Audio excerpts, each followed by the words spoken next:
सौतेली माँ का अत्याचार। कहानी एक छोटे से गांव की है, जहां राधिका नाम की एक मासूम लड़की अपने पिता के साथ रहती थी। उसकी माँ का बचपन में ही देहांत हो गया था और राधिका के पिता ने दूसरी शादी कर ली थी। उसकी नई माँ का नाम था ममता, लेकिन उसका स्वभाव इसके विपरीत था। शुरुआत में सब कुछ ठीक था, लेकिन धीरे धीरे ममता ने राधिका से नफरत करनी शुरू कर दी। वह उसे घर का सारा काम करवाने लगी, उसे ढंग से खाना नहीं देती और हर छोटी गलती पर उसे डांटती और पीटती थी। राधिका के पिता काम के सिलसिले में अक्सर बाहर रहते थे और ममता का अत्याचार दिन ब दिन बढ़ता जा रहा था। राधिका की पढ़ाई भी छूट गई क्योंकि ममता उसे स्कूल नहीं जाने देती थी। दिन भर उसे घर के कामों में ही उलझा कर रखती थी।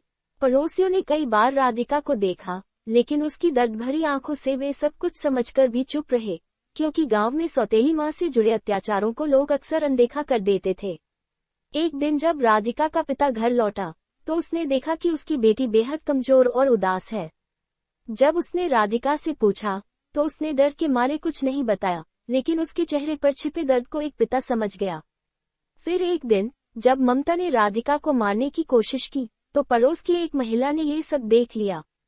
उस महिला ने गांव के लोगों को इकट्ठा किया और ममता के अत्याचारों का पर्दाफाश कर दिया। राधिका के पिता ने तुरंत ममता को घर से निकाल दिया और अपनी बेटी से माफी मांगी। राधिका का जीवन धीरे धीरे बेहतर होने लगा। उसके पिता ने उसे फिर से स्कूल में दाखिला दिलवाया और उसके सपनों को साकार करने में उसकी मदद की। इस तरह राधिका ने अपनी सौतेली माँ के अत्याचारों से खुद को आजाद किया और एक बेहतर भविष्य की ओर कदम बढ़ाया।